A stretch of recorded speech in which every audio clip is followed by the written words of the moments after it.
You know what he told me? He literally texted back and said, keep going. Hey, this is Jason Bailey. This is not the Jason Will Show, but it is episode 34. And today I have a guest with me, Jeremy Arsenault, and we're going to talk a little bit about personal development and really whatever else comes up.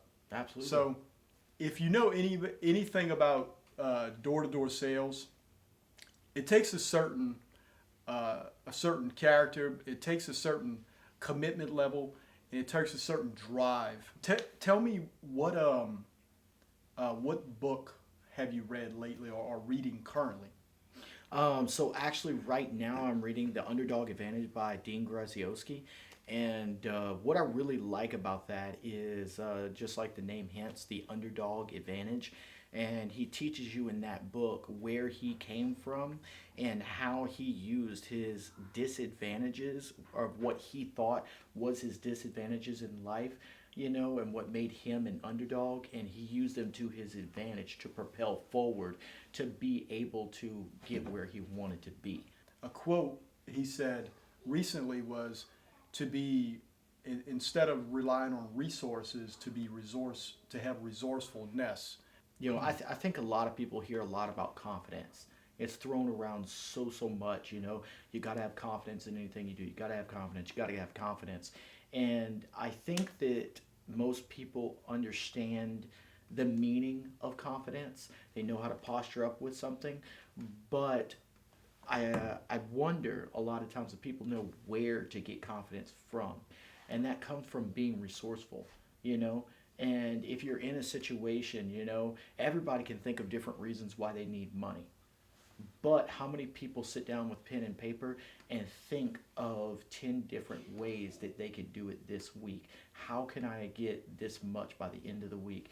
And how many different ways can I do that? And when they actually put, pen to paper and see, take it from here to here, that's what builds that confidence, is looking at what you can come up with. I would say most people do not take the time to see how resourceful they are and how they could, say, for instance, money could start from Monday and by Friday have X dollars. Yeah.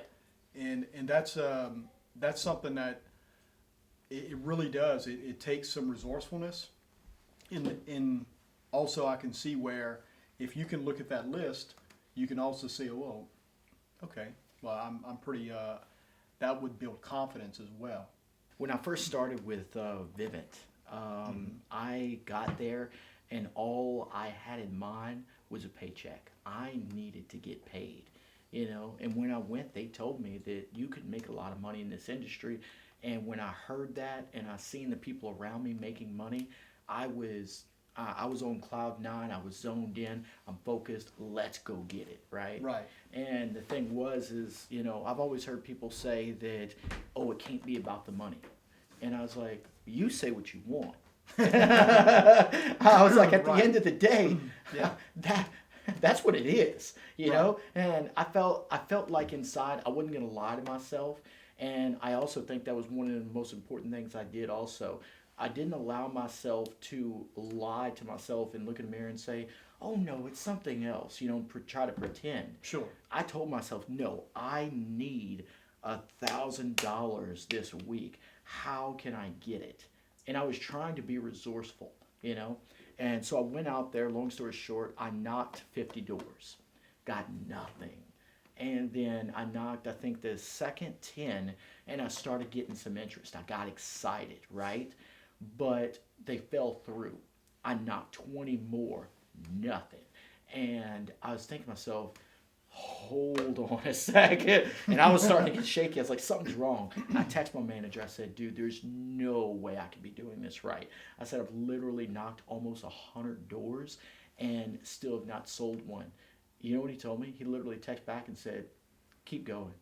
And I was like, what? There's, Keep going. yeah, just that simple, keep going, really?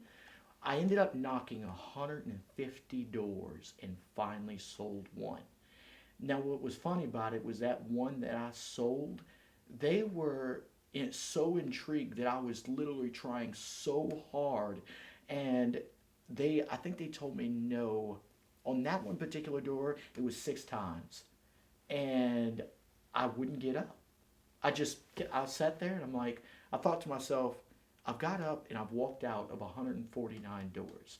He's told me no. I said, I didn't get a cup of water yet. I'm hungry. I don't feel like walking back to my car. What's the point? So I'm going to sitting here. I'm just going to keep talking to him. And I started noticing stuff around the house. Right. As we were talking, I started, I wasn't thinking about that $1,000 anymore. I started thinking about what did he have around his house, and I started looking. Now I know he's got 3 kids. Now I know he's got a wife that comes home late. Now I know that his job is I can't remember what he did, but yada yada yada.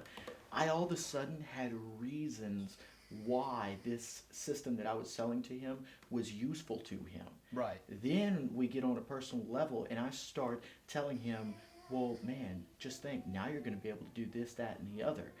And he could see that, hold on a second, there's purpose here. Yeah. That was the biggest lesson I learned, I swear. You were able to connect with yes. them. Yeah. And I tell you what, like, some jobs I've literally got in my vehicle, and on my way home, I roll down the window and I'm like, thank God I'm so ready to get out of here, and I'm going home. I was on if there was a cloud 15, I was on cloud 20 when I walked out of that house. Like, I mean, I was on such a big high, Right.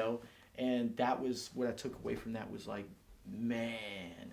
And I realized then I had to have purpose, and that now I think when I got to account 10, that's when I realized that all I had to do was increase my closing ratio.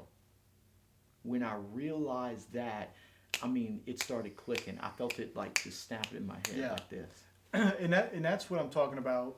You have real time personal development. It's like you're in the moment, Absolutely. and you're like constantly you're on top of your game, and if because if you're not eating, That's it. you're not bringing home a paycheck. What do you do to prepare yourself to go out into the field, or what do you do on a daily basis? Like, what is kind of like a routine that you follow? So I've learned to implement one. I was literally the worst at routines.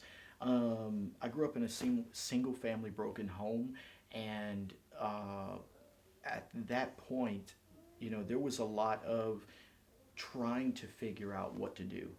Do we go this direction? Do we go that direction? Up, down? What do we do? Right. There was no sense of any type of routine. And I then- never had one until I came to this point and found out that everyone else in a successful industry, whether it's door to door, whether it's real estate, no matter what it is, Right. all these successful people that I learned have routines that they stick to. Routine. And so, long story short, when I met my wife, she was a very, very routine type person. And I started to see the success that she had in her daily activities. And I was like, I need that. So, long story short, I try to wake up literally probably between 5 and 6 in the morning. But what I do is, like the night before, I've got 4 different books that I'll look at because I might get kind of bored with one. I got a short attention span, so I'll grab another one, maybe on positivity or something like that. And when I wake up, I'm just going to flip through it, the beginning, and I'm going to look for something that spikes my interest. I'm going to go to that chapter, and I've been trying to do what Ty Lopez talks about, learn to grab the golden nuggets out of the chapter. Because when I followed him, he says there's too many books in this world for you to be able to read everything you're interested in. It's impossible. Makes sense. He said Yeah. you could learn to be the fastest reader in the world, you still won't do it. He said learn to get the golden nuggets out of the books. He said because everything else is meant to be fluff so that they can sell a whole book. A whole book. Yeah. Yeah. Well, that definitely makes sense. And if you really look at a book, there's only so many golden nuggets. That's it. So why not just try to go and find them, mine the gold? Thank you so much. I appreciate you being for here. having me, man. Yeah, thank Thank you. you. And till next time. Till next time.